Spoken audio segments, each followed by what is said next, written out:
Good afternoon. We're going to go ahead and start today's meeting. The first item on the agenda is the determination of a quorum. I count 7 members present. We do have a quorum. Thank you. At this time, we'll entertain any questions or approval of the minutes. At this time, we'll entertain any approval of the minutes or any questions from the commissioners regarding last month's minutes.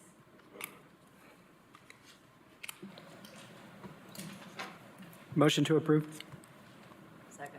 Second. All in favor? Oh, I forgot. Thank you.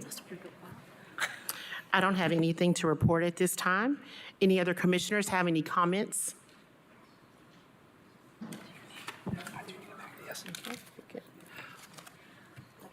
Yes. I just want to say I was able yesterday and today for the first time to use the new mobile ticketing.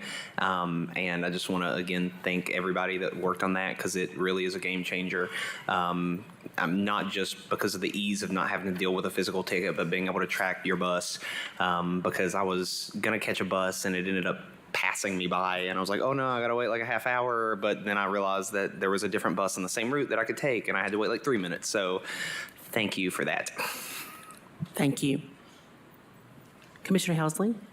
Thank you. I just wanted to thank Isaac for the restoral of the Flanagan Landing bus stop, the restoration, because those people, 48 disabled people, are eternally grateful. You're now their new best friend, Isaac, and I thank you. I just want to say staff had everything to do with that, so credit goes to them. I should have said Isaac and staff. They're just not all here, but thank you and your staff. Thank you.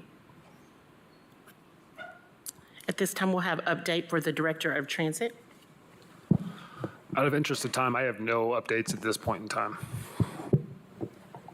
Transit Planner. Same with me. I don't have any report this month. We'll start the new business at this time. Yeah, that's the vote on the proposed routes and timetables for CAT Reimagine. We probably want to go to public comment first before we vote on that. So I think we have 2 specific public comment cards, one for the CAT Reimagine and one for following the meeting. How many people do we have signed up for public comment? Oh. 15 for CAT Reimagined and 6 for CAT in general. And so those comments will be limited to 5 minutes. And I think the first person is Nathaniel. Please state your name and your address for the records. And you have 5 minutes.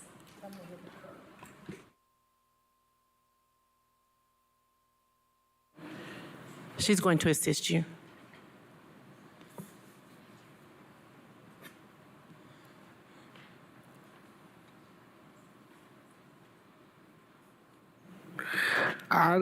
My name is Nathaniel Stevenson III. I live at Sutherland Park Apartment. I work at Goodwill on Pleasant Ridge, and I need the 90 and the 24 to get where I'm going. And I also have doctor's appointments on Middlebrook and Dallas Springs, so I really need them buses to stay. It'll be really hard for me to get to work. I will have to transfer, and I don't want to transfer. I like my job, and there's a lot of things I like to do on the 90. Okay. Thank you. The next person is Paul Faust. Please state your name and your address for the records. Yes, I'm Paul Faust, and I live at 1100 Lulu Powell Drive, apartment B411, Knoxville, Tennessee, 37915. And my concern is we riding the public bus and things, start with, we had a good thing there, but they messed it up. They changed all the signs and everything, and then when the crippled people has to go 1/4 of a mile just about to get on the bus, and thing of it is discrimination. I'm 67 years old, and I respect cats. I rode the bus now almost 10 years, and they good people, but sometimes you make mistakes. And thing of it is, if they just put the signs back, only one sign needs to be changed, and it was down at Lulu Powell Drive, when you get off, they need to put it on the other side of the driveway because they had the sign when you get on the bus, you had to cross one of those steel water things, lucky that somebody ain't fell in it and things. You know what I'm saying? So I take and give you a little history. I retired from the state of Tennessee, the government, myself from Lakeshore and things. And my last boss was Bill Haslam, of course. And anyway, what I got to say is, if they just take and listen to people instead of doing it all of their own, they can get things done better. I'm here to try to help them, not take and go against them. Because when you go to, one thing about it, when you're our age and you go out down at Broadway and you take a bus and you park in front of right in front of the building, the doors, and get crippled people and stuff like that. See, we got crippled people in our place too. They said, well, it'd be faster. What difference is public transportation? Public's paying for it. You know what I'm saying? But anyway, what I'm trying to say is they got a house built. When it rains, you got to get in there, get dry and things, keep people crippled and things like that from getting wet and things. So if they just put the things back and change one sign and the other signs they put in front of the school, and when the school lets out, here are people trying to get on the bus stuff, getting trampled by kids and stuff. You see, they had it right to start with, and they changed something shouldn't have been changed with one thing. That's the thing over the water thing, okay? And things. So I was in the government too, so I ain't gonna talk about that. So anyway, I just trying to help, get this city. I enjoy riding the bus. They're good people. It's good drivers and things, and I stand behind them because they work hard, okay? And the thing it is, if we can get this straightened out, they got a house built there already. What are they going to do? Tear it down? That's $600, $700. That's waste of money. That's sort of like when you tore Lakeshore down, and, well, I know why they did that. Anyway, investors take care of all that. But anyway, I'll shut up and things. But I appreciate you listening to me and things. Just, if we can get some help getting this back in order. See, the people from the other housing place there, as you come up the road there on this side, they take and have to walk a big distance too. But the thing of it is, if it's cold, raining and stuff, they get all soaked and wet thing. But they had it fixed when you came up, the ones that crippled and stuff come up and they can get on the bus right there. They come out, get up and things. But what it is, senior citizens being discriminated against. That's what it is. Anyway, I'll take and let you all talk about it. But we do need to get changed back and get it right, okay? I appreciate you. Thank you, Mr. Faust. We appreciate your comments as well. The next person is Teresa Bradley.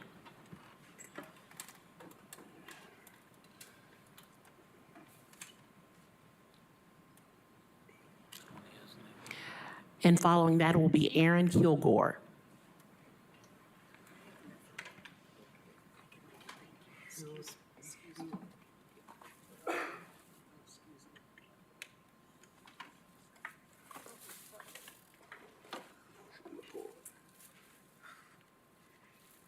Good evening, everyone. Good afternoon. My name is Teresa Bradley, and I live at 1109 Beeman Lake Road, Knoxville, Tennessee. And I'm here with concern about the rerouting at Golden Age. I was told that they were going to cut the 2 buses that go there. Is that so? 34 and 32. This is just comments right now, and then there'll be a time at the end, perhaps, to address the questions. Oh, I'm sorry? This is just time for your public comments, and then we'll address anything after. Okay, I'm sorry. I didn't hear that back there. Okay, I'm sorry. Well, my public comment is that I've called on many occasions with complaints And at the end, I always allow them to know that your service sucks. I've been in transportation for 30 years. I've drove semis, dump trucks, city transit, and school buses. And the way things go here, if you guys were to do that in Ohio, they would boycott you. They did it in '82 because we are the reason you get your check. And so I'm just hoping that we can get drivers that are more courteous with people that are disabled to help them out more instead of being rude to them. If you guys can tighten that up, because no senior should be disrespected for their disabilities, and that has happened with some of your drivers. And another comment is your wheelchair lifts are not operable. Half of the time they don't work. They got to step on it to get it to run down, and people have tipped over on their lifts. So if they could do something about that, better maintenance on them or something, that would be truly nice. And my last point is I have the schedule on my phone, and I'm not tech savvy at all, but the timing is so off. It'll say 34 in 12 minutes, and you're out there half an hour, and I'm looking like, well, what's wrong? Did I miss something wrong? So I don't know if it's a glitch in my phone or where it is, but if they can be more precise, because I am on the bus for right now. So I thank you for listening to me. Thank you, Ms. Bradley. Aaron Kilgore.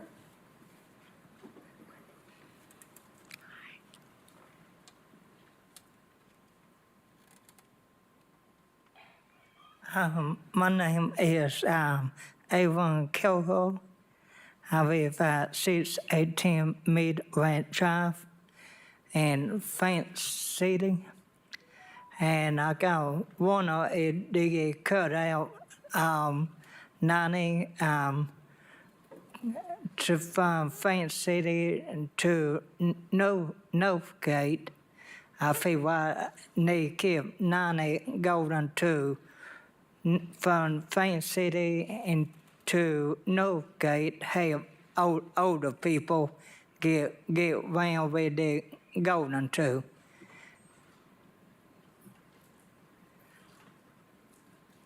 That's all I got. Thank you, Mr. Kilgore. The next person is Virginia Westlake, and following that, it's Marshall. I can't read the last name, but Marshall. So Virginia and then Marshall.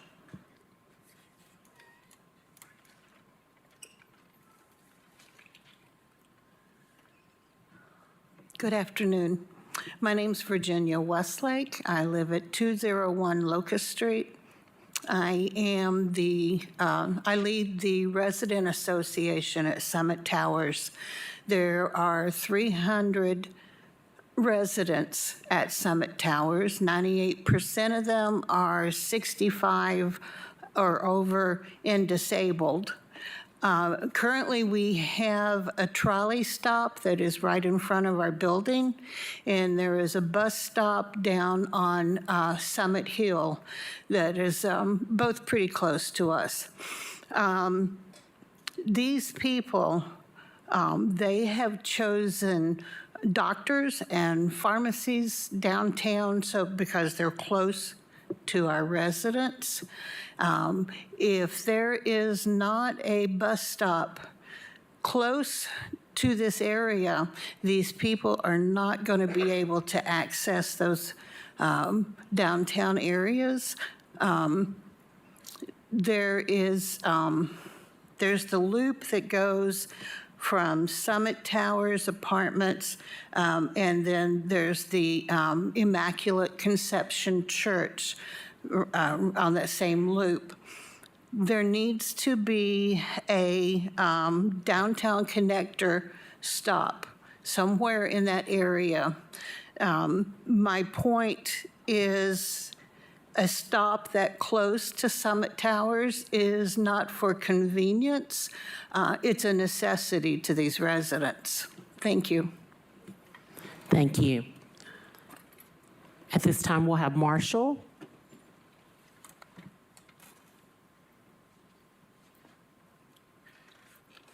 Good afternoon, everyone. It's good to be here.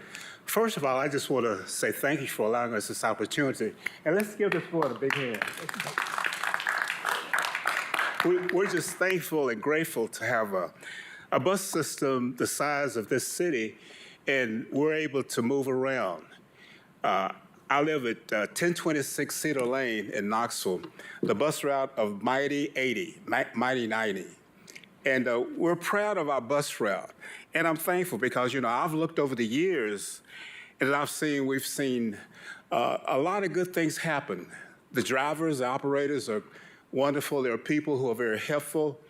And we've made a lot of relationships in our riding the bus because for many of us, as you grow older, these kind of things, the situations in your life change. So what's happened is that there's been a lot of relationships made. Not only relationships, but jobs have been expanded. And when you look at Knoxville, we're a growing population of people. Growing populations of people. We've got a great economy, and it continues to rise, and it's going to rise in the future. I'm thinking people from all over the world are coming to East Tennessee and to Middle Tennessee, and there's a lot of growth and development. So that means there's taxes that are being channeled into this area. That's going to help people in the future. But what I've noticed with all the progress that we've made, we've had some of the signs taken down where the bus stops no longer. You'll have to walk across heavy traffic in order to get back to a position where you have to go to a drugstore.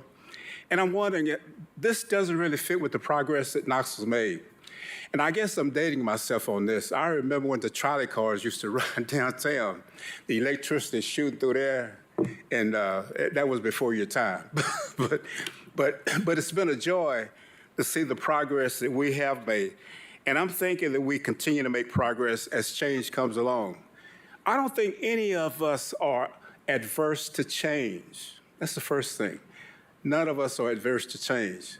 But what we are concerned about here is to take a good hard look in terms of what the sister said before me, in terms of people who are elderly, people who have disabilities. These are concerns, and thinking along those lines, some routes will not be able to get people to where they need to go.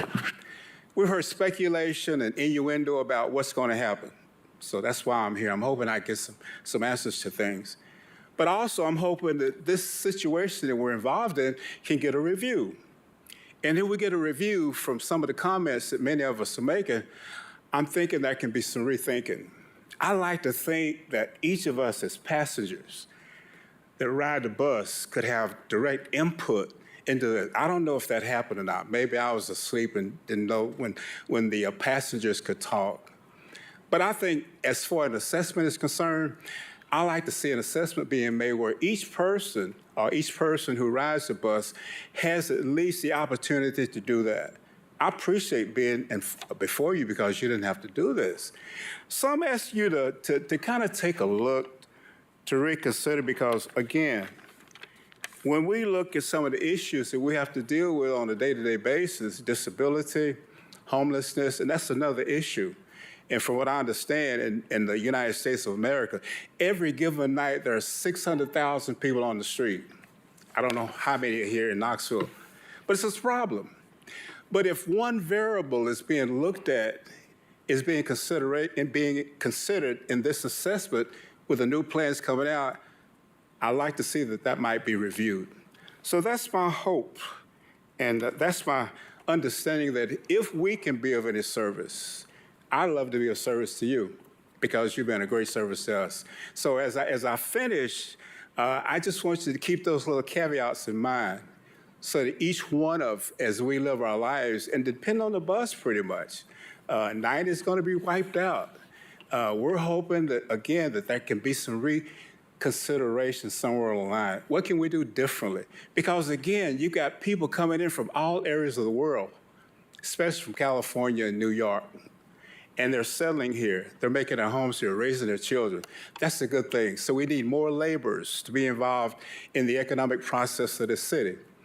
So on the one hand, why increase the number of hours that the bus is going to run if you don't have people out there to drive the bus? And I think that's part of what's happened. And I hate to think that I know that you give a lot of consideration to passengers. So I just want you to consider that as we move along. So thank you again for the opportunity for allowing me to come to the podium and speak. God bless you, and keep looking up, okay? Thank you, Mr. Henley. The next person is Leslie Smith. And then after that, Margaret Meadowcroft.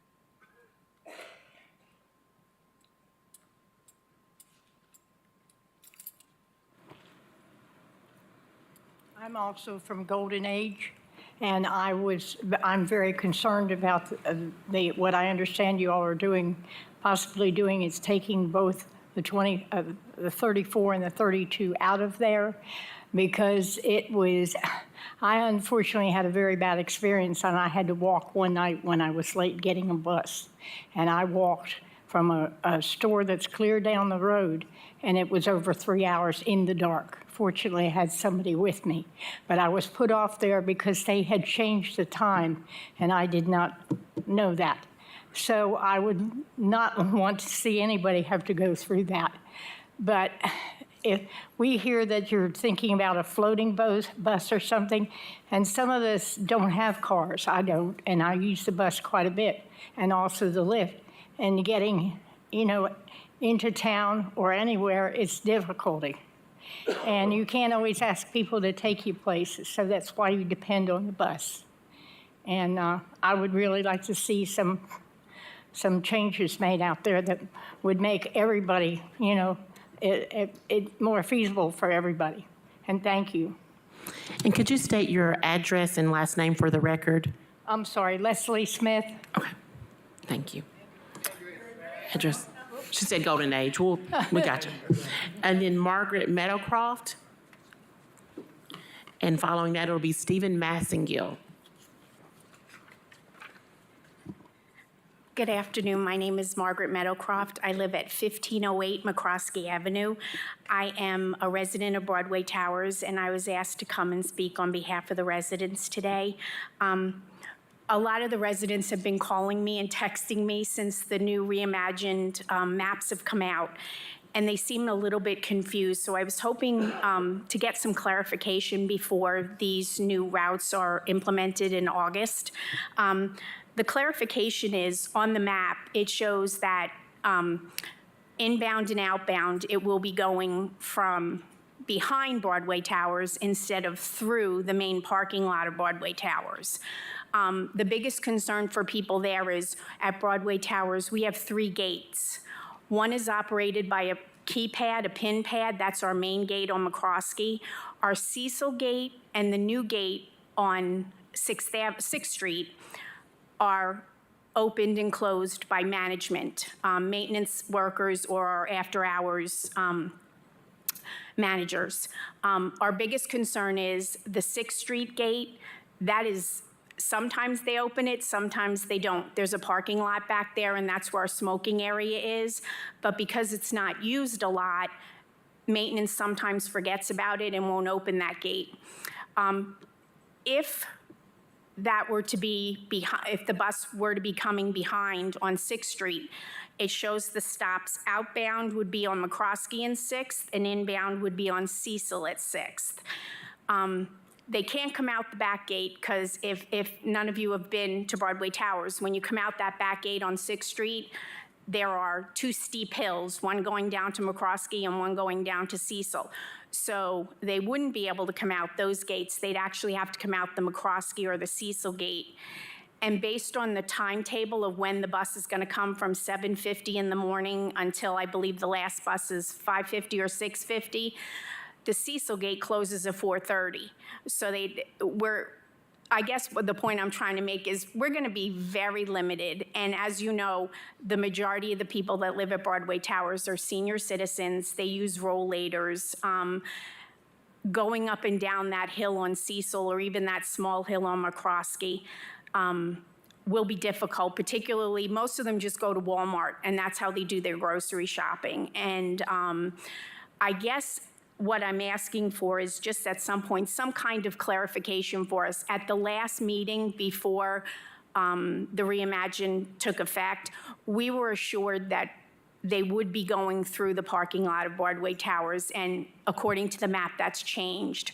So at some point before August, if at some point we could just at Broadway Towers get some kind of clarification as to where we're going to need to pick up our buses, the 23 bus. But I would also like to say on behalf of the residents of Broadway Towers, I'd like to offer our gratitude because when this first started, Broadway Towers, the 23 wasn't even going to run anymore. So we do appreciate that you heard our comments and you took us into consideration. But again, we're just asking before this is implemented if we could somehow get some kind of clarification.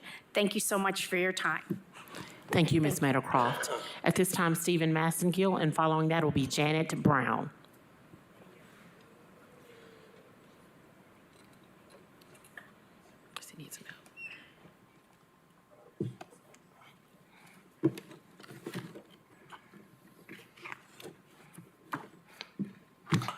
Good afternoon. My name is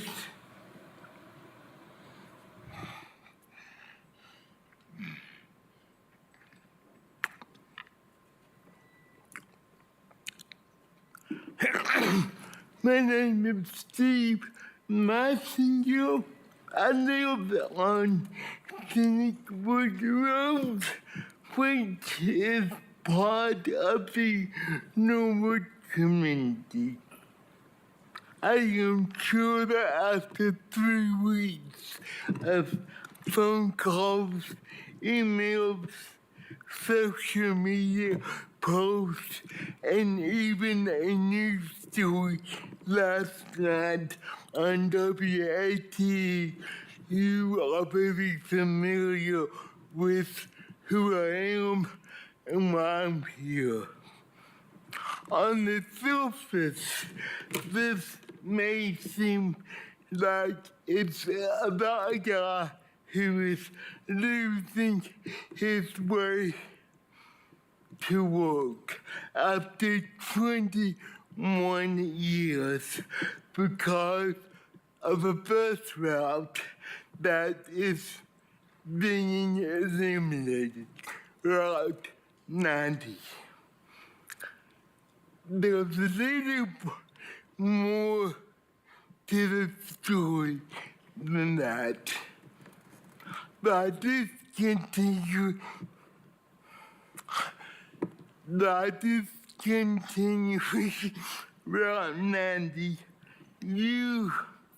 I'm sorry, but oh gosh, only got 5 minutes. By discontinuing Route 90, not only am I losing my only feasible way to work, I'm also losing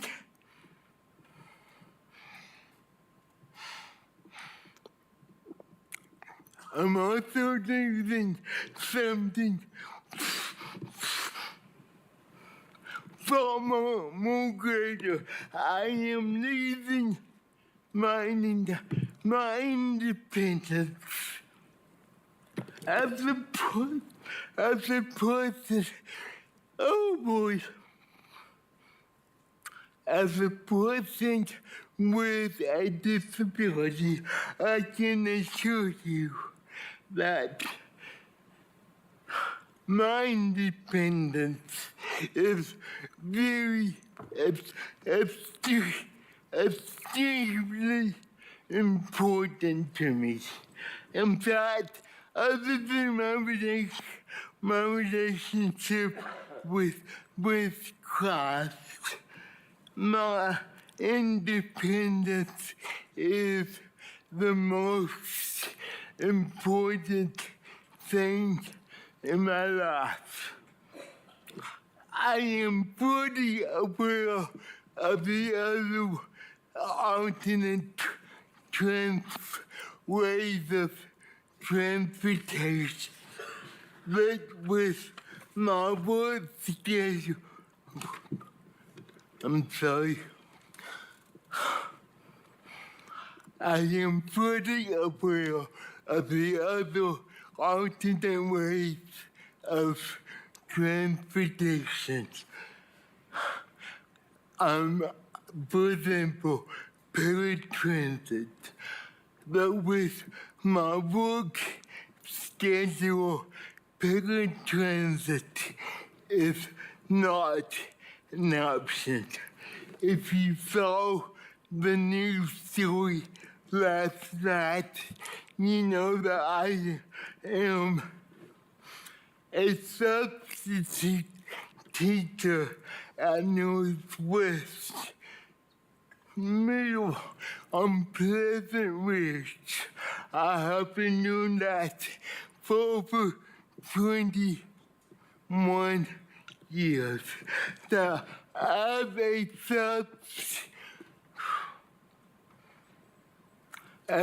substitute teacher, my work schedule varies day to day. Some days I work 8 to 4. Some days I work 12 to 4. Some days I work 8 to 12. And as a substitute, this is all at a moment's notice. So you can see where a fixed route such as 90 is essential for the type of work I do. Mr. Massinger, we're going to extend your time, so please continue.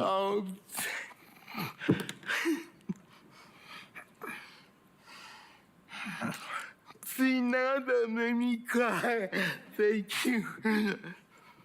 Okay. Therefore, at this point, I honestly think my only feasible way of getting to work after August will be for me to write my schedule to work. I live approximately,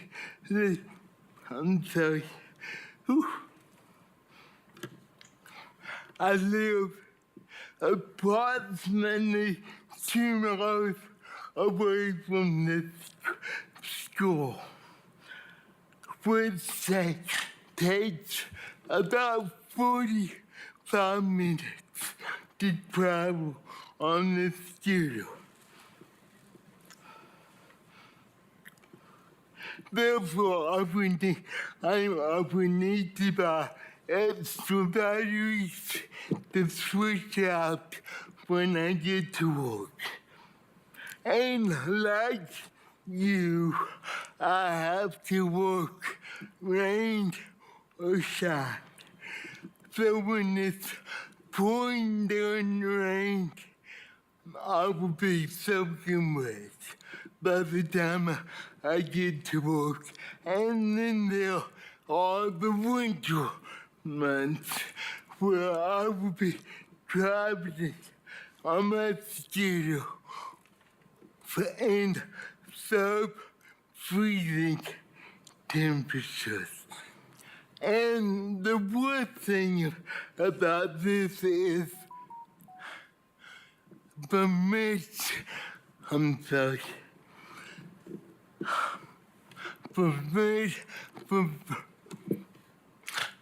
mid-March to mid-October, I will be traveling on my schedule in total darkness.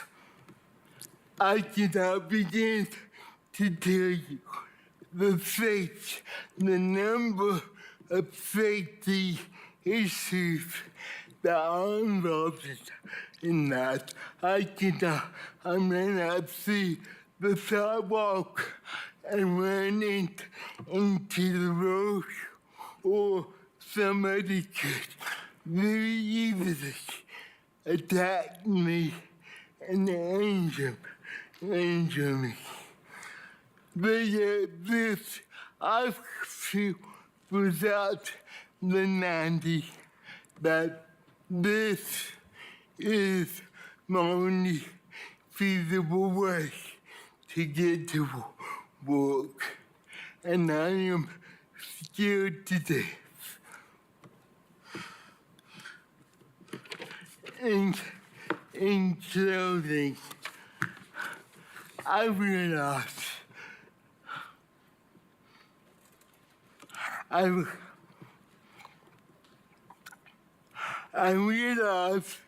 that Knoxville is not the same as it was when I moved here 30 years ago, and that change is always needed. I also appreciate the countless hours that have gone into the planning of the reimagined program. And yet I do believe that many people will benefit from the changes.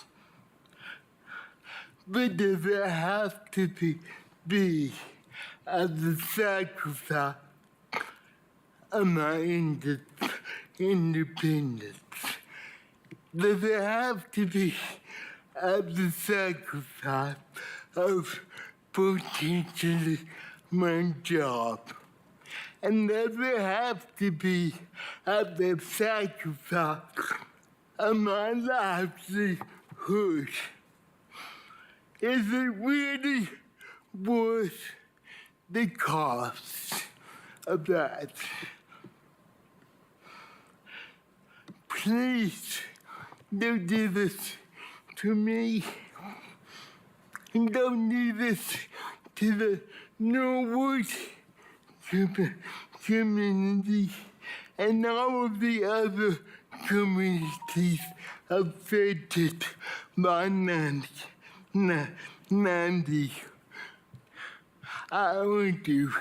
I beg of you, I plead with you to at least take a second look at this.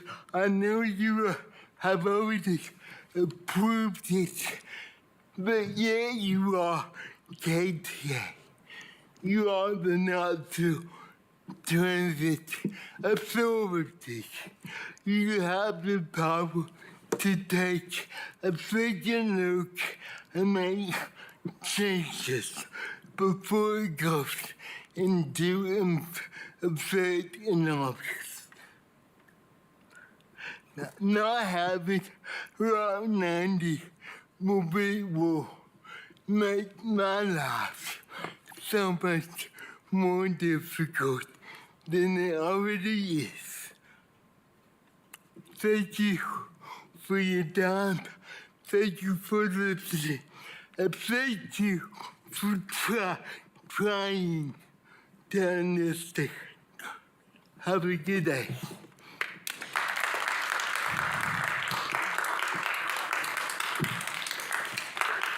Thank you for your comments, Mr. Massengill. The next person will be Janet Bacon, and then following that, Dan Feller.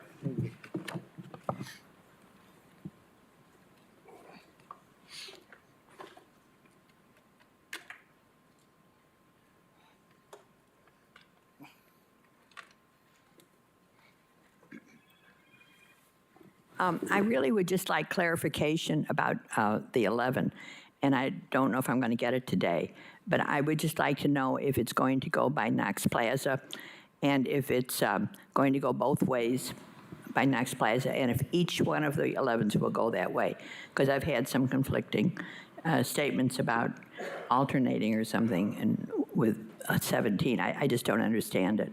But I don't know if it's going to go by Knox Plaza. That's really the only thing I'd like to know, and I hope that it does.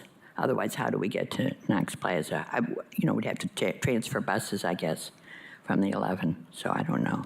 That's the only thing I think that's all I'd like to say. Since somebody did make a different type of comment, I will, because apparently it's allowed.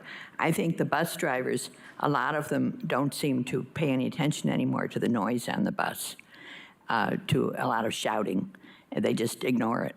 And I think that they should follow the rules that it's supposed to be not screaming on the bus. Thank you. Thank you, Ms. Bacon. The next person is Dan Feller. Hi, I made some written comments, and I will not take up any more of your time. Thank you, Mr. Feller. Then it'll be Ron Benson and Arlene Gauss.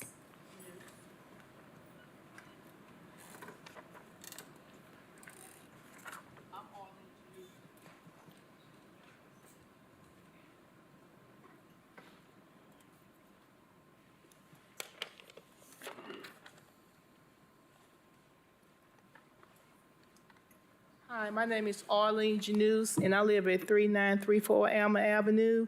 And I'm here to get an update on the bus going to O'Connor Center.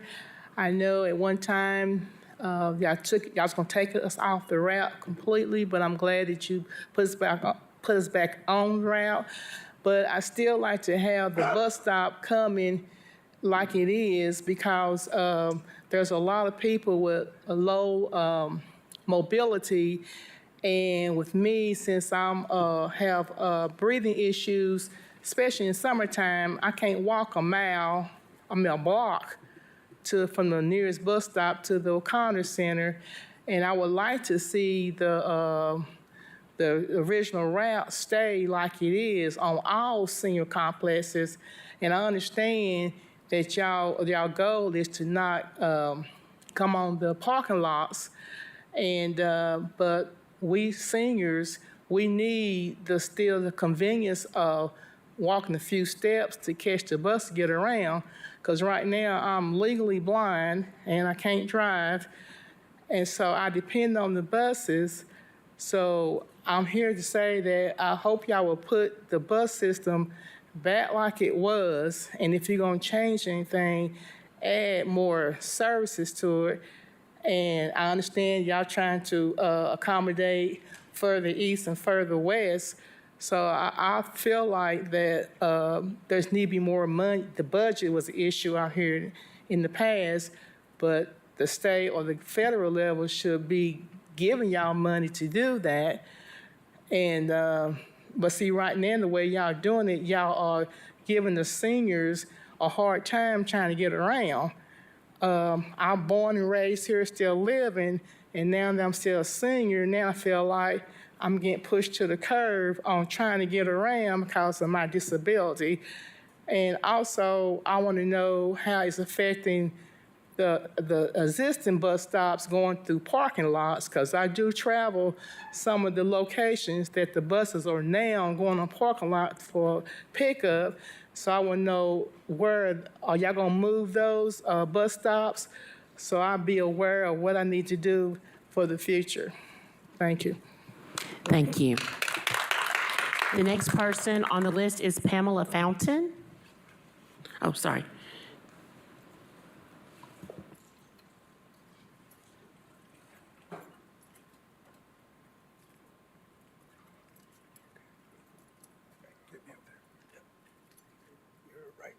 This is the mic where? Right here. Okay. My name is Ron Benson. I live at 917 Atlantic Avenue. I'm here for myself, but as well for my daughter, who rides a bus from Fountain City currently in order to get to an 8 o'clock job at the UT hospital complex. She leaves the super stop at 6:35 in the morning, is what she has to do to connect with a 7:15 bus downtown that gets her there early enough so she's not going to be late for this job that she's had for 10 years. And as it stands right now, if she leaves the same time, which won't be from the super stop because we're doing away with the super stop, she won't be able to get downtown to get on a 7:15 bus for an 8 o'clock job.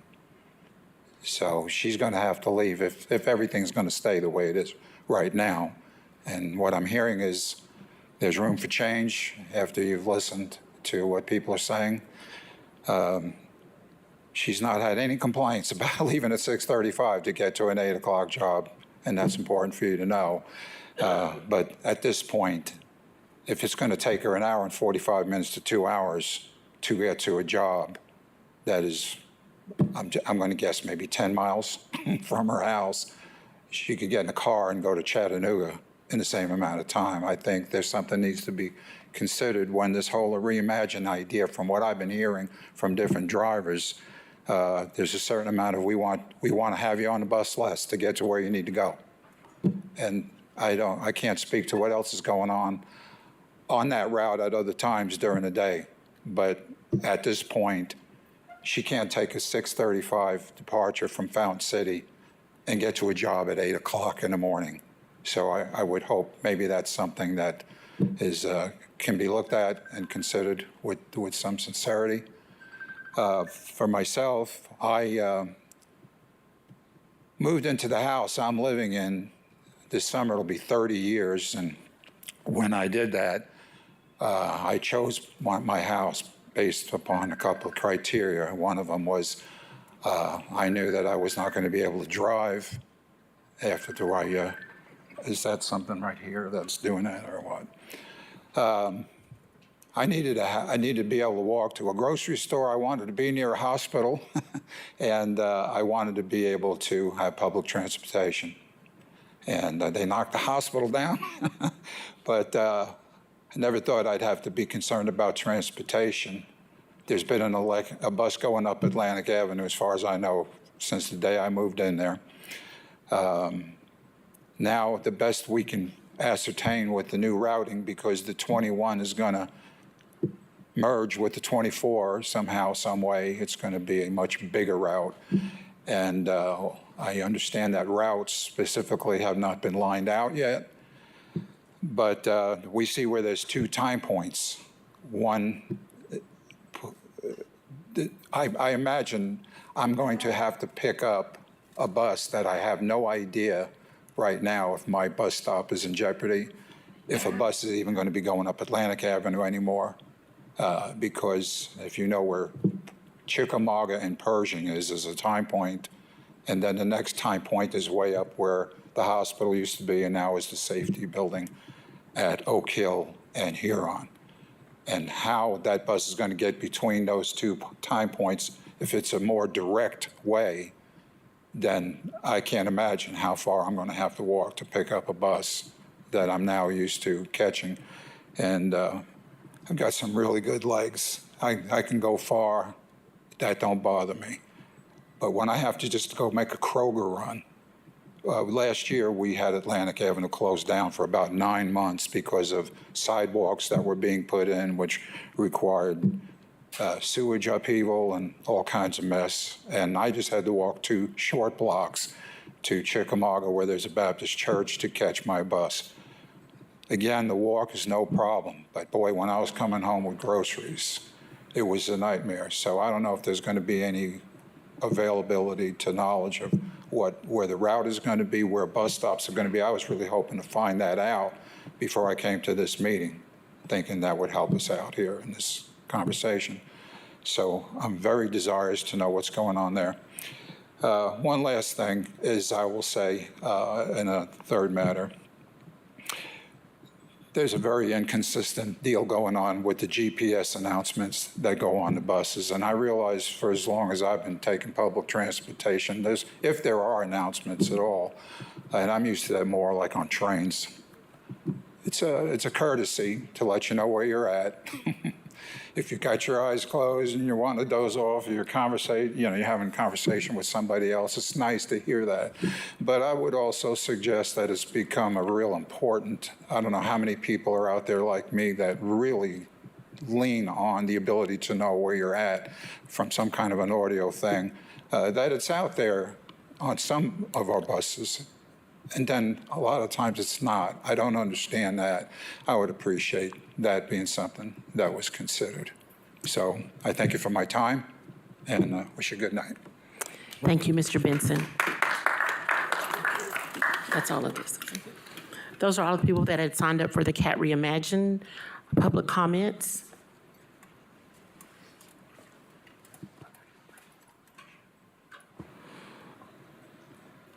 So do we vote now? Or We have another comment? They may have signed the other sheet for the public comments for later. Do you want to do all of them now? Okay. Did you sign the other sheet for later? Okay. You may come up if you need to speak about CAT Reimagined. Make sure that you state your name and your address for the records.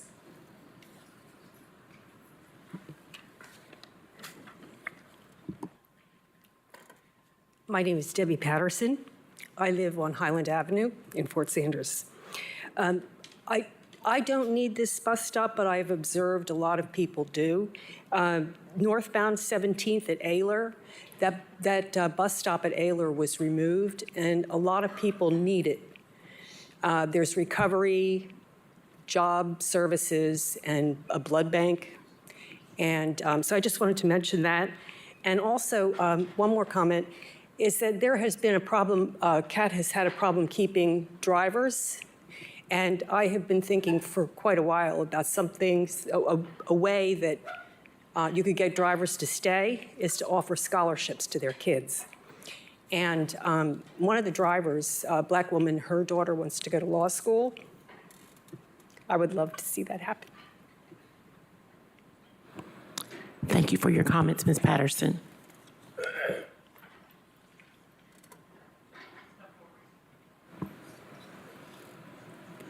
I wonder if they may have signed the wrong one.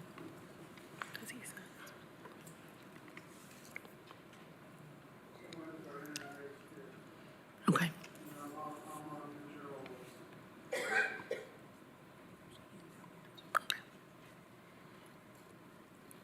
Hi. Hi. I'm Kim Fowler. I'm the service coordinator at Golden Age Retirement Village at 1109 Beeman Lake Road. And I just heard from some of my residents today that the bus at some point is going to stop coming into the complex to pick up the residents, and that they would have to walk to the street to catch the bus. I'd say over 50% of my residents are mobility impaired, some in scooters, some in wheelchairs, and some on rollators. And that would be very inconvenient for a lot of them. They wouldn't even be able to make the trip up to the street. They're just not, they're not mobile enough to do it. And so I'm just asking, when you make your final decisions, that you will consider the seniors at Golden Age Retirement Village. I think that's bus 32 and 34. And consider that over 50% are mobility impaired, and it would be a big hardship on them. Thank you. Thank you, Ms. Fowler. I think there was someone here and here.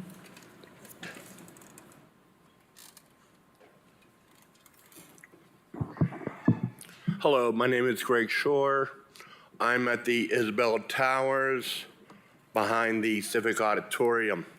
First of all, let me tell you, I'm a new resident here, and before that I was homeless for 8 years, and I must say that the CAT system here is just as bad as everywhere else in this country. The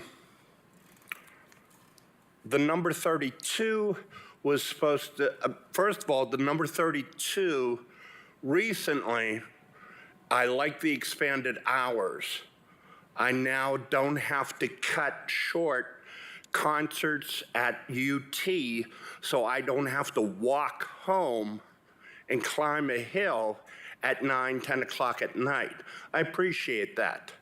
Second of all, the weekend hours, I believe we were promised Sunday service and more frequency on Saturdays from 1 hour to 30 minutes. We have not got that. I think frequency on Saturday is at 1 hour, and there is still 2 years, no service for 32 Isabella Towers and beyond on Sunday. Now, I am not in a wheelchair. I am not in a walker. I'm more than happy to walk through the park and catch the trolley. But the trolley doesn't run on Sunday, and there better not be a game on Saturday.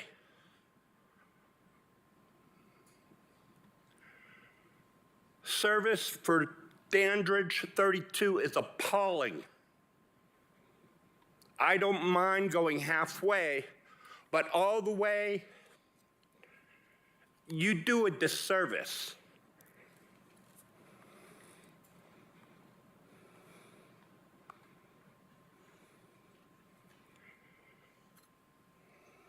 Bus radios. What is the point of bus radios? Someone mentioned talking on buses and stuff like that. Why do we need to hear the chatter among the bus drivers and the bus service? What is the point of that? That I find obnoxious.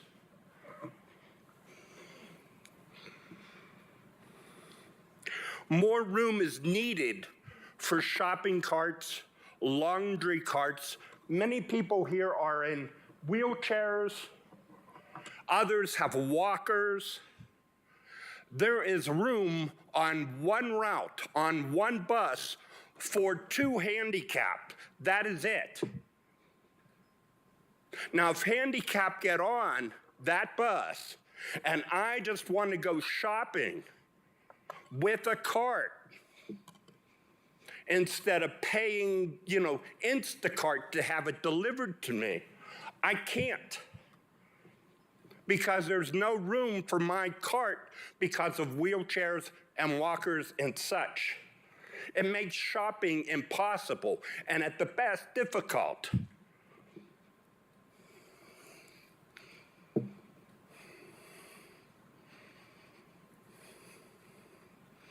I hope improvements will be made, and I hope the attitude and the thinking at CAT evolves beyond this need or this thinking that seems to permeate the South in this country, that everybody should own a car. And if they don't have a car, somehow they're childish or ignorant or stupid or disabled or incompetent. Someone mentions homelessness. Homelessness Mr. is Shore, you the have least 30 of your seconds. problems here.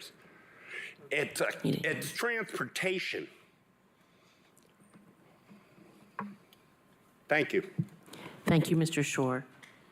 There was another hand over here at one point. Yes. In the black. Okay. Okay.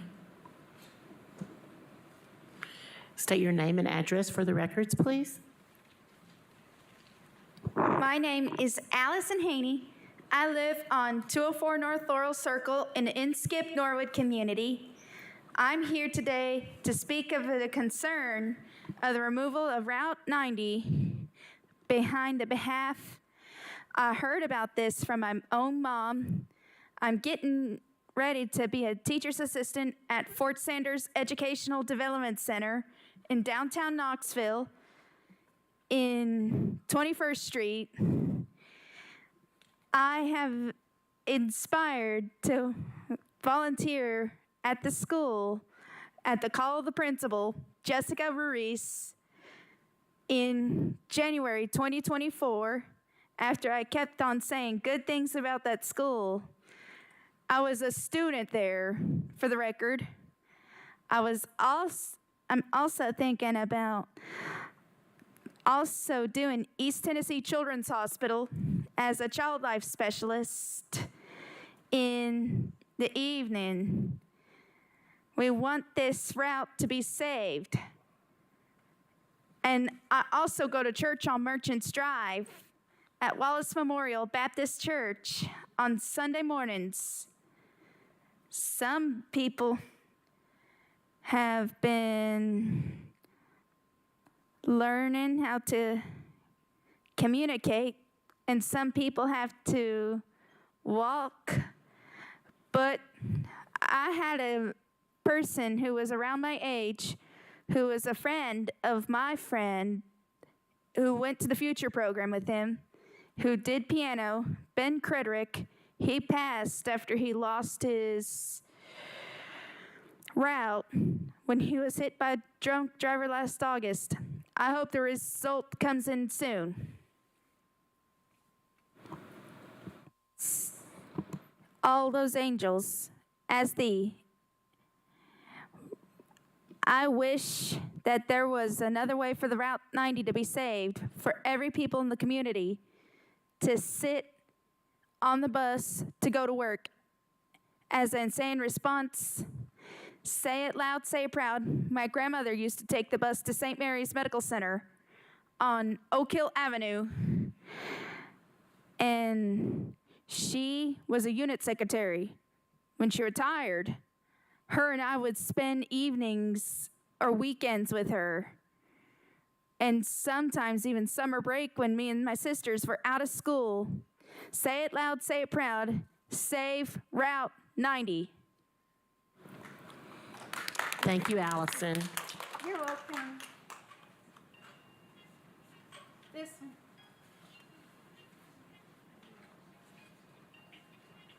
Gentleman in the back.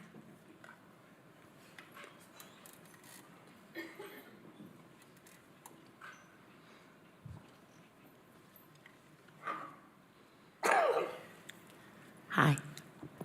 My name is Joseph Meadowcroft.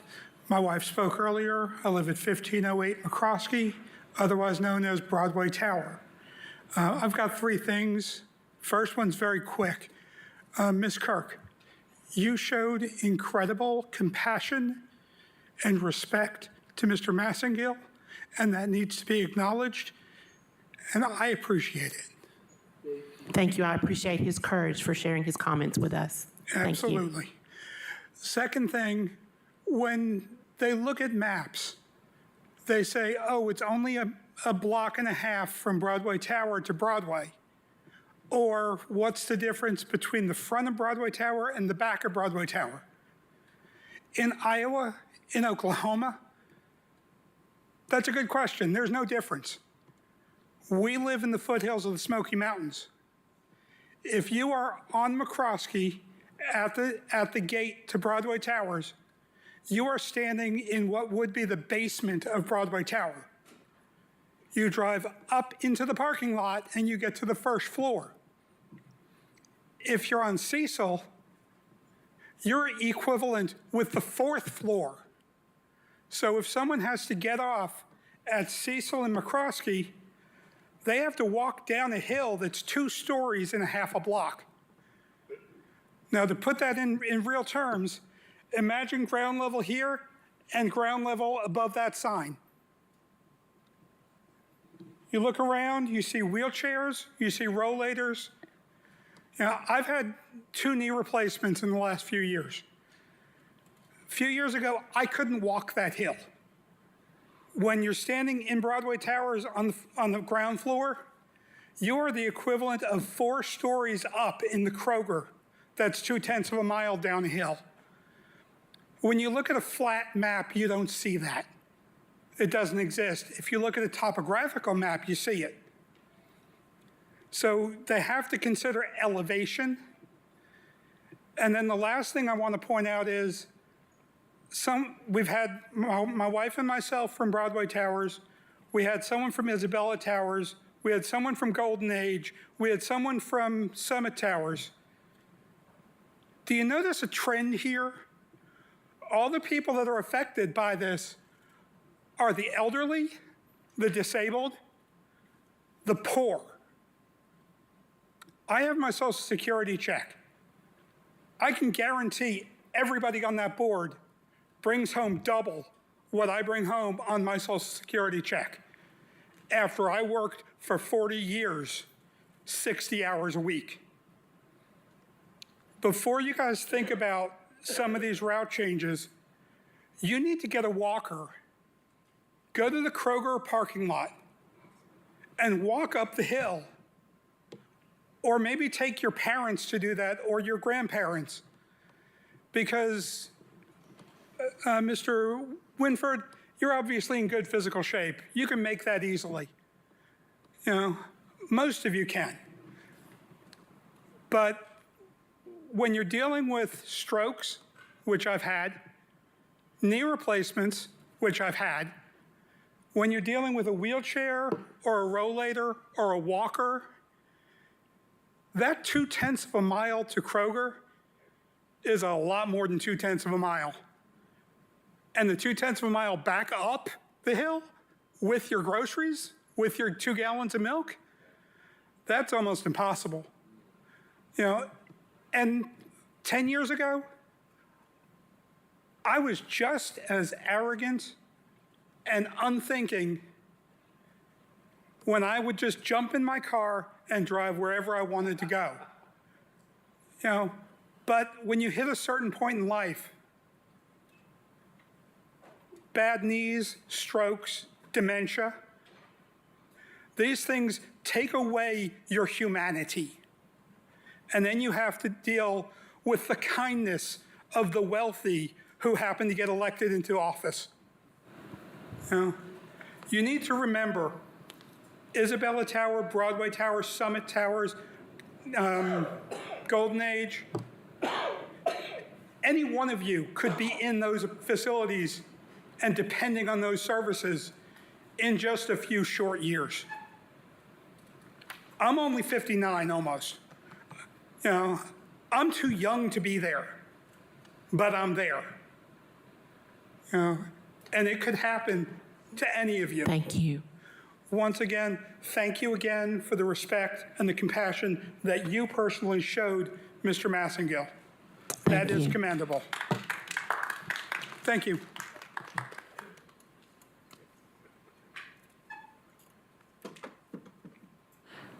Please come forward and state your name and address for the records.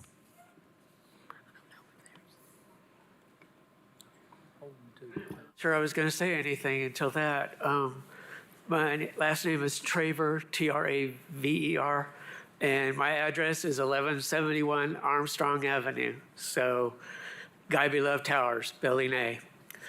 So, I think for the most part, from what I've heard, we're really, really fortunate. We have the 21 pretty much right in front of our building. And then if we can walk 1.5 blocks, we got the 22. So for the most part, I think Guy Beloved Towers is pretty much fortunate. So I'm grateful for that. But as a commentary, one thing I'd really like to see is that I usually take the 20, 21, and 22.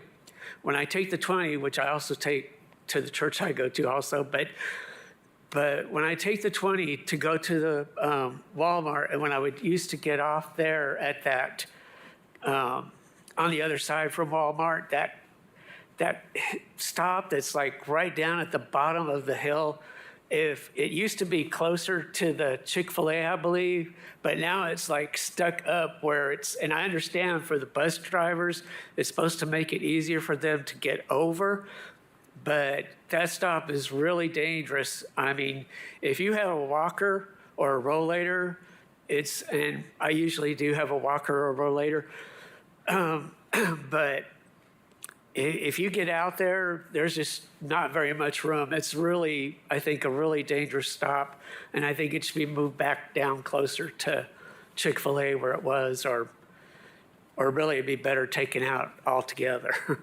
Anyways, thank you for your time. Thank you, sir.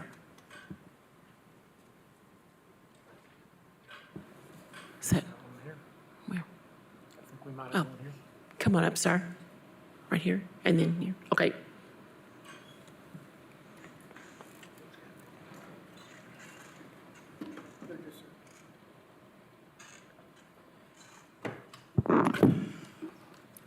I'm the Reverend Dr. Darrell Ray. I live now at Northgate Tower at 4301 Little Springs Road. I've only been in Knoxville for around a year now. And I was here back going to school in the 70s. So, I've seen the city change quite a bit. And I really like Knoxville. I think CAT has done a very effective job with the resources that they have. And I think the challenge that you all had in this reimagined was almost impossible to stay revenue neutral and expand the service areas. So while there's places that I'm upset about that it's not there, we have to get used to the changes and adjust. Nobody likes, us old folks, we don't like changes, we want things to stay the same. But like I read one of the articles, you got to do what's best for most of the people. And I appreciate that attitude. I appreciate what you've done. But I would like to sort of, what we've heard here from people, most of the concerns are the senior areas. And I used to live down on Middlebrook and Western area, and I had daily treatments at UT Medical Center. And it would take me, if I rode the bus, over 2 hours to get to UT. Whereas I could roll in my chair the 4.2 miles in 70 minutes. So what was I doing? I was rolling all the way to the UT that way instead of using the bus because of the time difference. So what you've done to bring the buses more frequent would solve that problem, and I appreciate that. I do want to I'd like to almost make a poll here. If they decided that the 15-minute time frame is what's restricting the seniors from getting their attention, would you be willing to encourage them to go to a 20-minute timetable so that the buses can go the extra 2 blocks to the senior centers to pick up the people that want to ride? And I know that some months, there's not a whole lot of people, especially during the winter months. We stay in. But we need to encourage our elderly to get out, especially in the warm weather. It benefits them in many ways. So we need to encourage that as much as possible. So how many of you would say, I would agree to a 20-minute timetable if I had the bus coming to my place? Anybody? Yes. Yes, to pick up people. Yeah, okay. So, yeah, I applaud you for the extra cutting the time down, but I think that maybe you went a little too far. I want to make one other comment. Now that I'm at Northgate, I ride the 22 bus down to Central Station, and then I have to get on the 42 to go on out to UT. Well, like today, I arrived on the 22, and the 42 was still sitting there. But by the time I offloaded, the 42 was gone. You have 30 seconds, sir. So it's very, sometimes I think we restrict, and I think there's a lot of pressure on your drivers. I think there needs to be that 5 minutes could make a big difference in their schedule and the stress levels. And then yesterday, I was in Fountain City wanting to come back. Your time has been exhausted. Pardon me? Your 5-minute limit is over at this time. You're going to cut me off? Just had the final comment. Hey, finish up. Yes, go ahead quickly. Thank you very much. I was crossing Broadway to the bus stop, and the bus pulled up. And it acted like it was going to wait while I finished crossing the street to get on the bus. And just as I got up to the bus, it pulled off. Now, I'm sure the driver's thinking, I'm already running late. I got to meet the 42 bus at the station. I can't spend the time here. And that's where I think we need to give a little more flexibility to our drivers. And we need to watch how the routes interconnect a little bit better.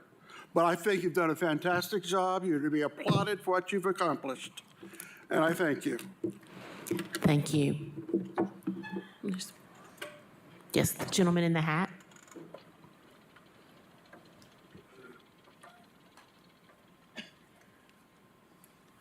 Hi, my name is David Vaneski, and I live over at 508 Union Avenue in the Pembroke. I have 2 cars. They sit in the garage because you give us such good bus service. And I take 45. I work part-time. I'm 75 years old. I just work part-time. I love the bus service here. I've lived in 6 states, and I will tell you, Ohio, Michigan, New Jersey, Pennsylvania, and New York, your service is much better. Your drivers, I've been here since, I've been riding your bus since 2011, and only have compliments for not only the drivers, but the buses are clean and virtually on time.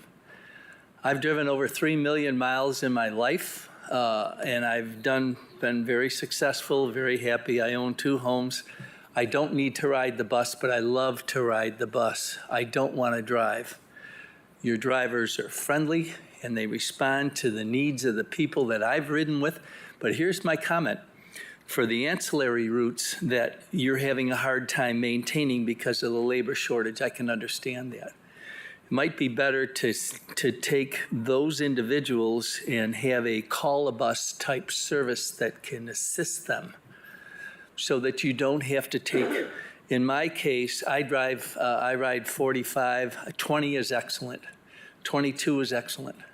45 has been excellent, but I realize you're going to cut that route. And I do work, I live downtown. The issues that have come to my thoughts being that I would much prefer to be on a CAT bus than in my car, by far. It's not a cost factor for me. I'm still pretty healthy. I can walk from here to Texas if I had to. But your service has been so good.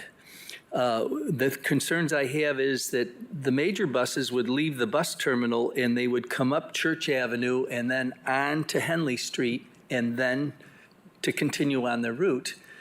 And I like that feature because I could board the bus on Church Street, which was really good for me because I go to work at 7 in the morning, so I take the 6:15 bus. Now I have to walk down to the bus terminal to get 45 or to get 41 because they no longer come down by the library and then make the turn onto Henley.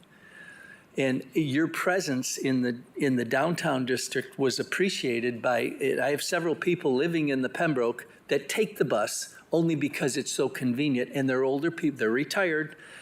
Some have some handicaps, but they're minor, but they can walk the 2 blocks to get there. I also volunteer up at UT. I take the 42 bus all the time. It's fantastic. There's no place to park up there. So I guess there are 2 concerns, one of which is a reduction in bus stops. Currently, the 41 and the 45 now go over the Gay Street Bridge. The only point of boarding there is over on Main Street. So you really have to go to the bus station to get the bus now. So your presence, you don't have that presence anymore.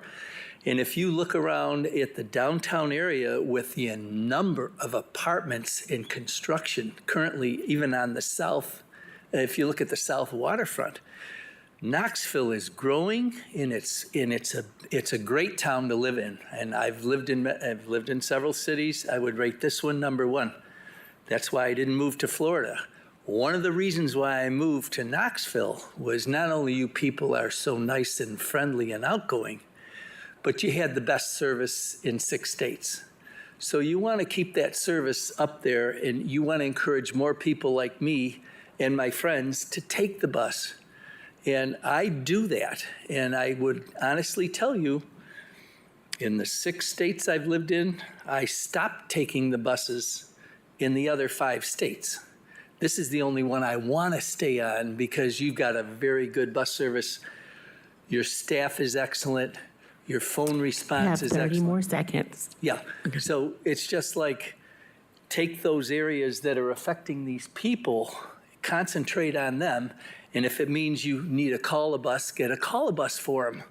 Cut the route, because you certainly don't have the staff and the maintenance. The other thing I'll tell you over the past 13 years, and I've noticed, is that on the buses I've gone, on 41, on 20, 22, 45, and those Your time buses, is up, sir. I'm those sorry. buses are never Finish more up. than half full. So you could use a smaller bus, okay? But we do appreciate your service. It's excellent, excellent. And thank you for your insight. Thank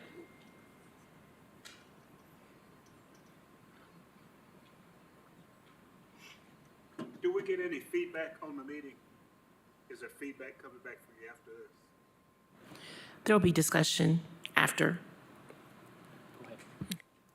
So at this time, we propose to, entertain proposals for a motion for a CAT reimagined. And discussion, yes, amongst the board. I have a question. More of a procedural question. So I know that staff has told us in the past that essentially we will be voting on the system, but we'll also be voting on the individual routes. Today, my question is it possible to vote on specific routes without voting on the system as a whole?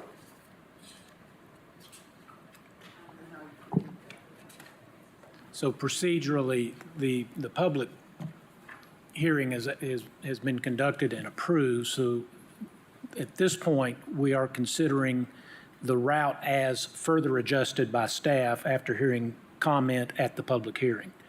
So the motion to be heard is for approval of the system.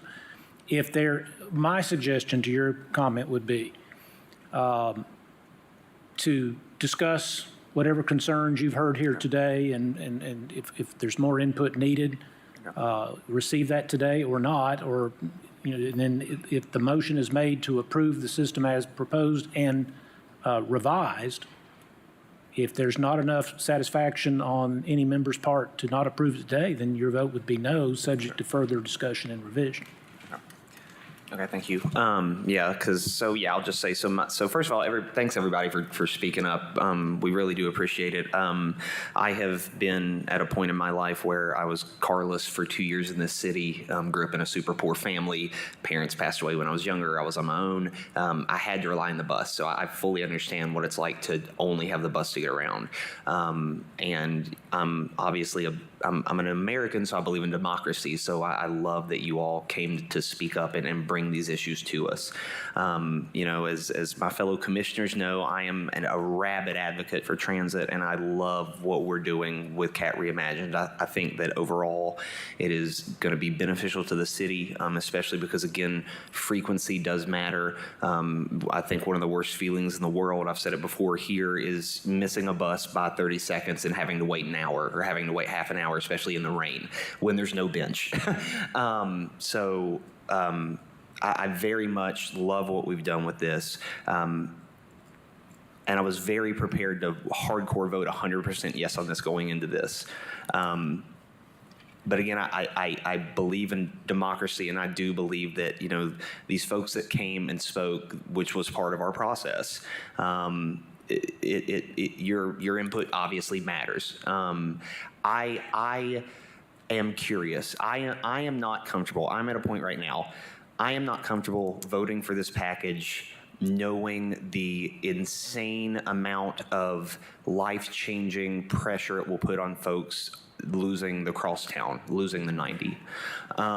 What I'm curious about, because again, I want to vote for this hardcore, I really do, could we potentially look at, try to find a way to reinstate the crosstown similar to what we did with Sequoia Hills, where it is there at peak hours on weekdays, so it's not perfect, but it is there since we are not friends with Dolly Parton and we do not have her millions of dollars to increase the bus funding. I wish we were.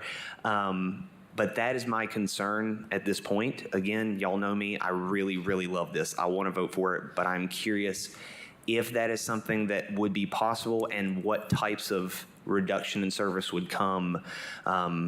Because again, I believe frequency is of utmost importance, but also, I believe that as a society, and several people said this, like we've built our society around the car and it's unfair. And so we've got to be able to provide good transit, especially to folks who need it the most. And I understand that we're trying to build a system that works for the majority of Knoxville, but I want to know that we've done everything we can when we have folks coming to us like this saying, hey, this is going to just obliterate every chance, especially because we all know Knoxville has a really crappy sidewalk network, and our bus stops barely have any protection. So that's where I'm at, just cards on the table. I love the plan. I love the work staff has done. Y'all know I'm always about this plan, but now that they brought this up, that's my concern, is if there's a way to bring back a small portion of the crosstown in the way we did with Sequoia.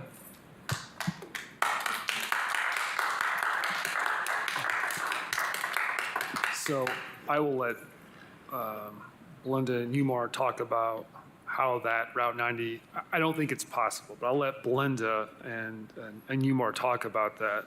We looked at, covering a section of Merchant and Pleasant Lane, just like a shuttle, similar to Route 10. And the cost on that, is over $100,000, and you're also going to have a lot of that cost eaten up with the travel time there and back, the deadheading. So, and then also, if we're looking at that, it again goes back to what are we cutting? And we may be right back in the same situation of somebody's service is going to get cut because we want to institute, some kind of shuttle service. But I don't think Route 90 can just come back inside this system. And I'll let Umar and Belinda talk about that, but I don't think that's possible. And keep in mind how we define the 90. A huge majority of the 90 is retained. Valley View, all of Middlebrook, all of that is the current 90. So there's a small portion of, there's a portion of the 90. It is not small to the people who live on it. West of Clinton Highway to Pleasant Ridge and Pleasant Ridge down. That's the section. So we have service on part of Merchants, between Clinton Highway and Central Avenue Pike. And it just is that it goes on Clinton Highway from there. So Isaac is correct. We looked at some other kind of peak type options. The problem is it's going so much further to try to cover that area. So there's more miles a day, it's more time, and it's more, as Isaac mentioned, deadhead. We've got to get those drivers way out there too. So it's just a different cost structure than the 10, which is what we were able to add in that peak service. So that's certainly a challenge. So something else would have to go away. Really quick, though, I do want to clarify a few comments just so everyone understands. We are serving the front door of Golden Age. I wanted to be sure that was not clear. So the way that works, the plan has been to serve the front door of Golden Age. We then go on up to Kirkwood and turn around and come back. And so what we were trying to do is from downtown, direct service to the front door of Golden Age, but then we go up to Kirkwood and then come back. So coming back, we were trying not to go in a second time because it's like 10 minutes later. So it's just, so that was maybe the misunderstanding there. So I just wanted to clarify that. Broadway Towers, we had designed the stops to be directly across from the pavilion that Broadway Towers built on 6th Avenue. So right there. That probably maybe wasn't clear also, so I wanted to clarify that as well. Isabella Towers still has service. It's every 30 minutes on the weekdays, and then has Saturday and Sunday service. So that is another clarification I wanted to make. Another one. Sunday service, I'm sorry. This is all part of August. It's all planned for, this is all a proposal for August, right? So we've been working on this since 2021, and this is us finally getting to this point, just to sort of review that.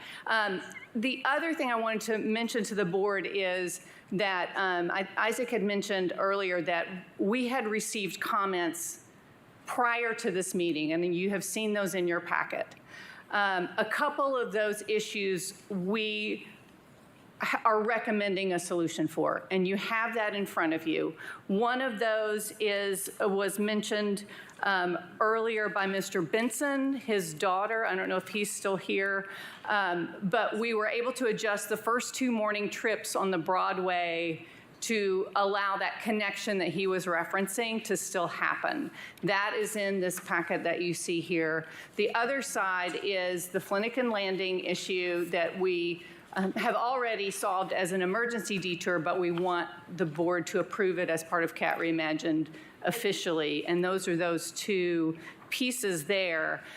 In your packet, you have a resolution in the back, and that resolution references approval of CAT Reimagined with those 2 changes added, because those were 2 that we would be able to solve given the way that the resources are set up there.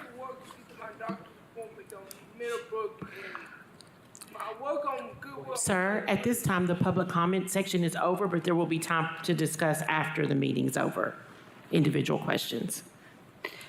Thank you. So that's, I hope that helps sort of clarify a little bit. Yeah. Yeah, I also just mentioned to the O'Connor Senior Center, yes, we're not going into the parking lot, but we are serving a door just out off to the right there of the O'Connor Senior Center. Right. The plan is to stop at O'Connor, directly at O'Connor on Winona, right? Mid-block stop at O'Connor.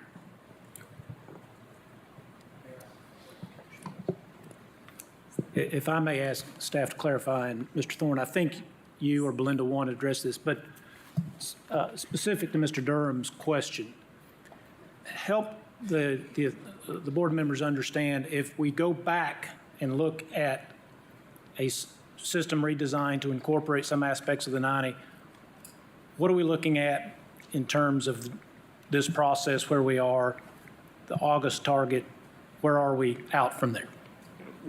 It would be delayed. The August target date would be delayed. It could be several months if we're looking at serious restructuring of some of these routes. If you can't meet your August deadline, what is the next closest time point, given your shakeup obligations, when that could be The implemented? next one would be in January. Following that would be in May. But we would have to bring the plan back to you over a period of time for you to review and more public comment. So We're looking a year, probably close to a year be. from today, if that. It's possible. Yeah. And also, too, the board has approved CAT Reimagined. Today, we are approving the actual designed routes and the timetables. I think the other thing is, and when Tommy Smith was chair during this process, he reminded all of us, as well as our audience, that we are not laying down rail tracks here. This is not permanent, right? This is going to be an evolutionary process as transit has. That's why you're here, right? Because this is an evolutionary process.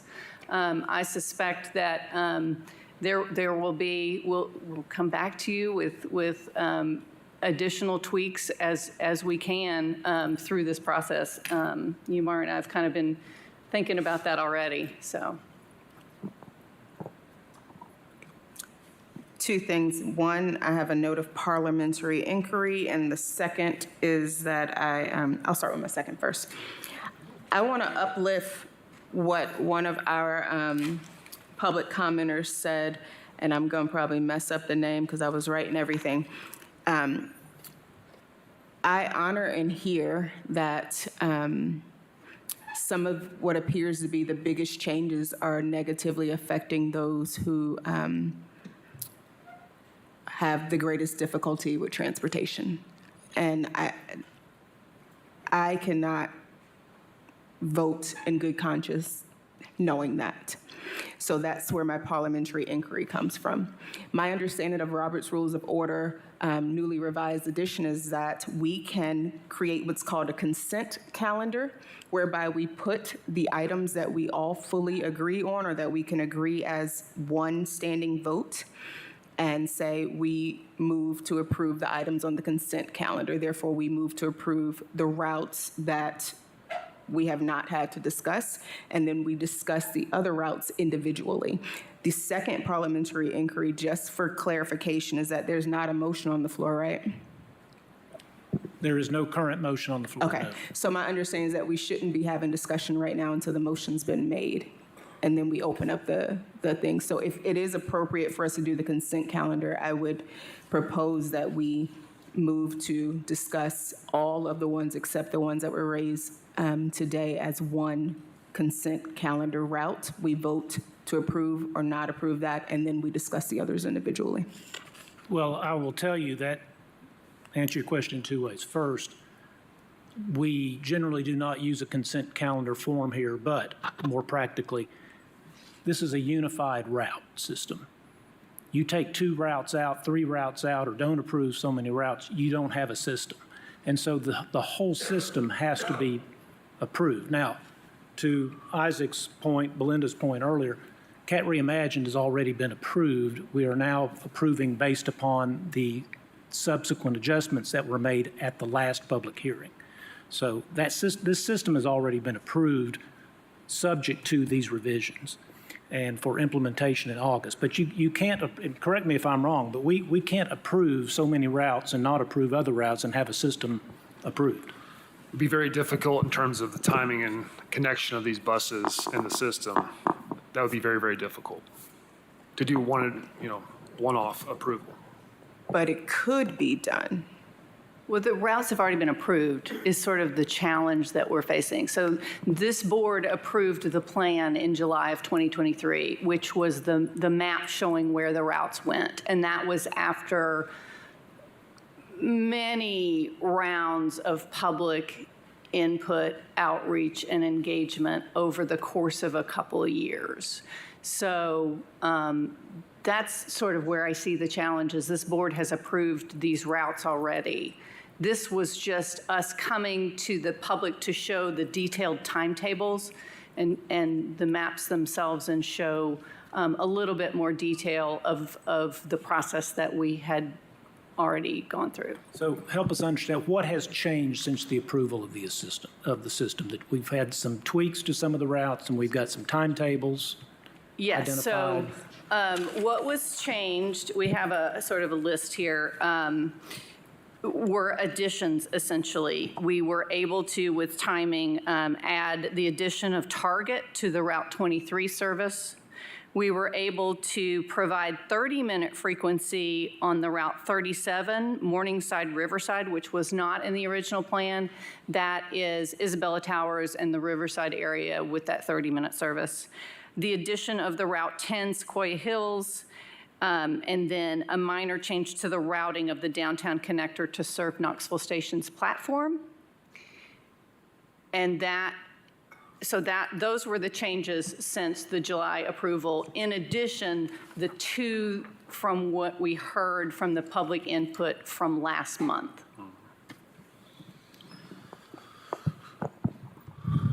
yeah, the two that we're bringing today is basically the small change to Route 45 to serve Flanagan Apartments, and then the small timetable change to Route 22 Broadway.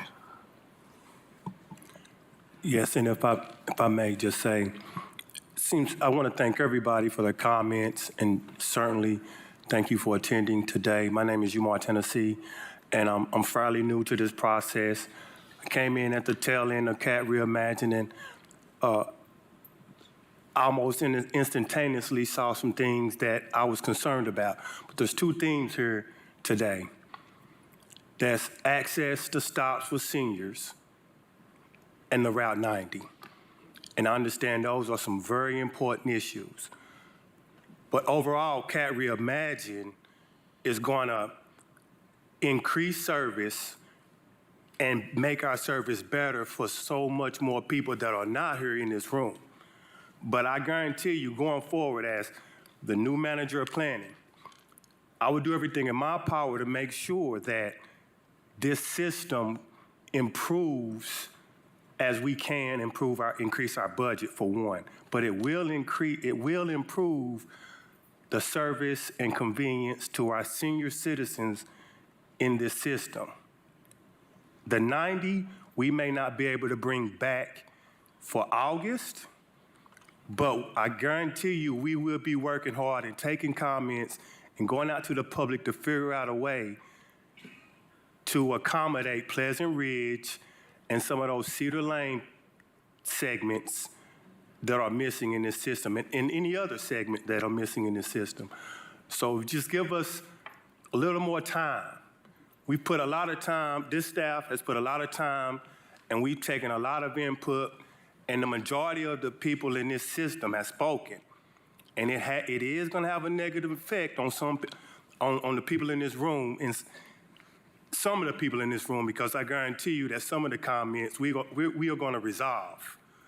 So just bear with us. It's a new day. This system is moving forward. This city is moving forward. And I guarantee you that we will take all of these comments into consideration as we continue to make adjustments in this system. And I just want to thank you all for letting me speak. So to answer the question, the parliamentary question, since the system has already been approved and it's come back to you with additional adjustments and some additional detail in terms of stops, really we're on an up and down vote today.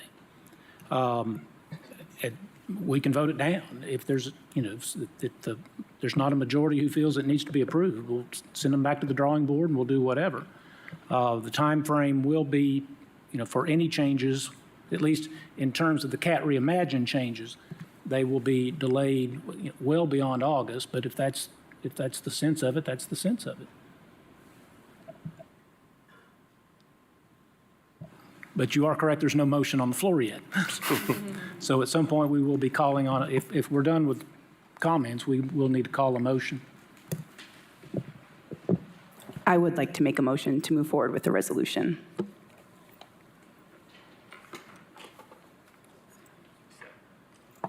I'll second it, so we can talk about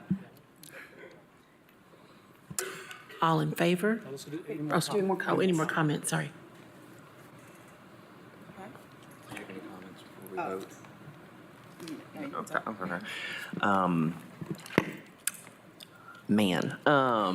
What an interesting Thursday. Yeah, so this is, I'm really grateful for what you said, Umar, because that's something that I've also been, passionate about is once we do CAT Reimagine, there's still a lot further to go, and we all know that, and we all believe that. It is obviously very hard to create a system that better serves a city of 189,000 people when you're not allowed to get more money for it. And I'm very grateful for what staff has done. We all knew this wouldn't be perfect, and that there would be some, negative effects. But to my core, I still believe that this system is going to radically help the people of this city.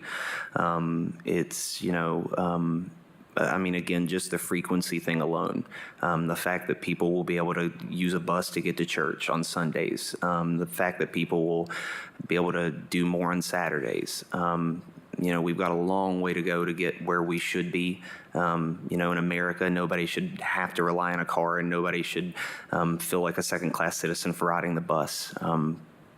But I do, you know, since we can't vote route to route, you know, I believe that this system gets us a little bit closer to making transit riders feel like first-class citizens. So I'll be voting yes.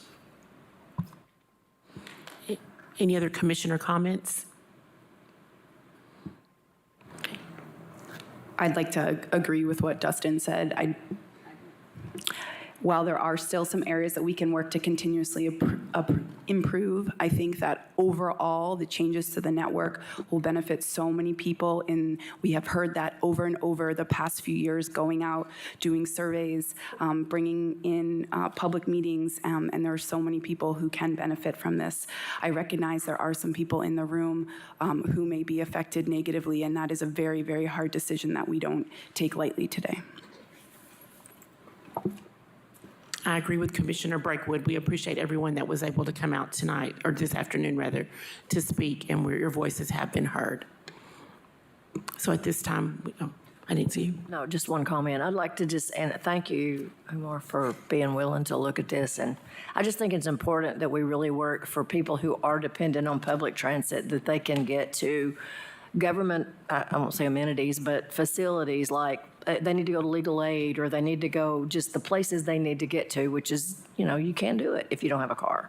So if you look at that, then, I mean, I overall think it's a good plan. I'm the new kid here, so I just got here as a couple of us did. So we weren't involved in the years-long process, and thank you all for that.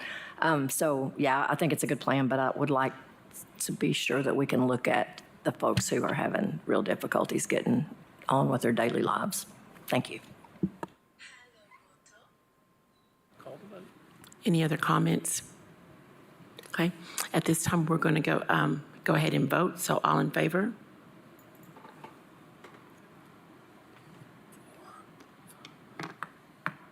I count 6 in favor. The ayes have it. Oh, any opposed? I'm sorry. Dr. Winifred, opposed. Thank you. I count 1 opposed. Okay. Do we need to do any more public? We're done with this part.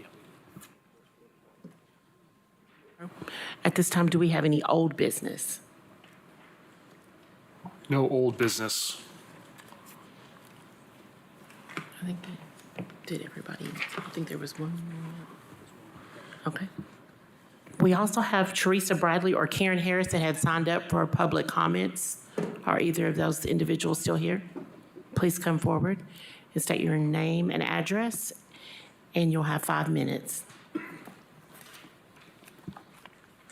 My name's Karen Harris, and I live in the Vista, and I want to know, I ride bus 30, and I want to know, what's they going to cut it out?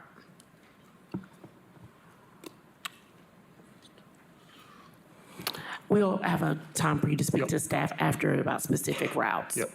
We will get with As you soon as after we're this. Okay. Yep. The other person signed up was Karen Harris. Okay, then I think we're, okay. Then our meeting is adjourned, and our next meeting will be on May 23rd. Oh. One thing, I just, sorry, this is Belinda's last meeting with CAT, last KTA meeting. And I just want to thank Belinda for her work for the last 26 years at CAT, the work that she's done with KTA board, guiding us through these conversations, route changes, fare changes. So I just greatly appreciate Belinda and her 26 years of service.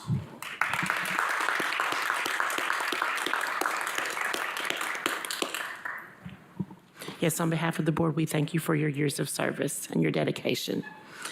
And we'll see you at the next meeting on May 23rd. We're adjourned. If you have any further questions for the staff after regarding specific routes, they will remain.